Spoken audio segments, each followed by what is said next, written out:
সকাল বন্ধুরা, আজকে আবারও চলে এসেছি একটি নতুন রেসিপি ভিডিও নিয়ে আপনাদের কাছে। বাই দ্য ওয়ে, আমি কৃষ্ণা আর আপনারা দেখছেন কৃষ্ণার রান্নাঘর। আজকে সকাল সকাল আমার কিছু ছাদের বাগানের কিছু দৃশ্য আজকে তুলে ধরছি। আর শীতকাল তো পড়েই গেছে, আর এই শীতকালে কিন্তু এমন ফুলের সমাহার দেখতে কার না ভালো লাগে। তো দেখুন, এখানে অনেক রকম ফুল রয়েছে, আর এই ফুলটা না এত সুন্দর কালার, দেখলেই মনটা ভরে যায়। আর এখানে মহারাজ তার বন্ধুদের সঙ্গে খেলা করছে।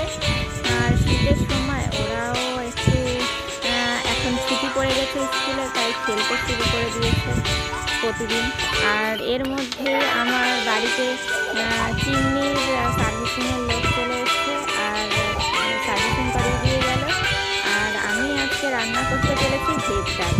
ভেজ ডালটা আমি কীভাবে করছি সেটাই আমি আপনাদের সঙ্গে শেয়ার করব। তো চলুন আর বেশি দেরি না করে শুরু করা যাক আজকের রেসিপি। ভেজ ডালের জন্য এখানে আমি বানাবার জন্য এখানে আমি 5 রকম মতন ডাল নিয়ে নিয়েছি। এটা 5 মেশালি ভেজ ডাল রান্না করে দেখাবো। তো এখানে 5 মেশালি ডালের জন্য দেখুন অনেক রকম ডাল রয়েছে, যেটা 5-6 রকম হয়ে যাবে। 5 মেশালি বলি, কিন্তু 5 থেকে 6 রকম ডাল হয়ে যাবে। তো এই ডালগুলোকে সারা রাত ভিজিয়ে রেখেছিলাম। এরপর সকালবেলা এটা আমি প্রেশার কুকারে দিয়ে 2টো সিটি মেরে নেব।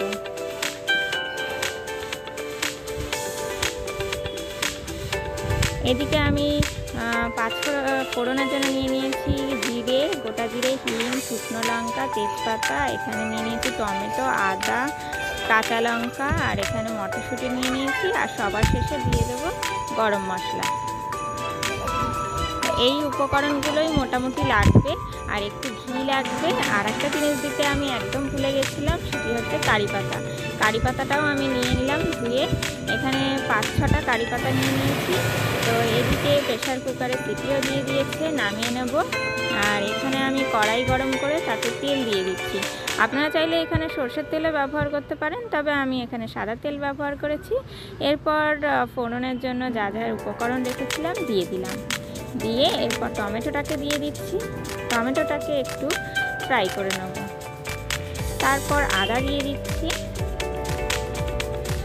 আদা আর টমেটোকে ভালোভাবে ফোড়নের সঙ্গে মিশিয়ে নিচ্ছি।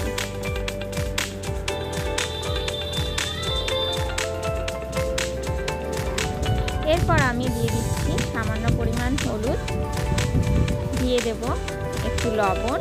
লবণটা আন্দাজ মতন দিয়ে দিতে হবে। লবণটা দেওয়াতে কি হবে, এই টমেটোগুলো ভালোভাবে গলে যাবে, আর মশলাটা সুন্দর করে কষানো হবে। তো মশলাটা এইভাবে ভালো করে একটু লো ফ্লেমে কষিয়ে নিচ্ছি। এরপর দিয়ে দিচ্ছি মোটামুটি কষে আসার কিছুক্ষণ আগে আমি এখানে দিয়ে দিচ্ছি জিরের গুঁড়ো। তারপর দিয়ে দিচ্ছি মটরশুঁটি।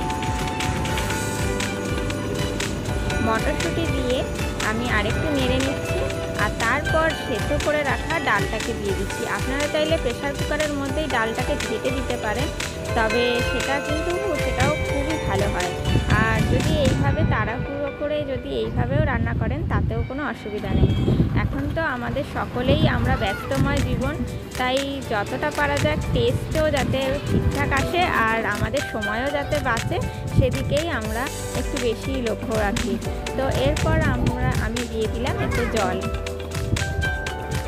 একটু হাতার পেছন দিকটা দিয়ে ভালোভাবে ডালটাকে ঘেটে নিয়েছিলাম।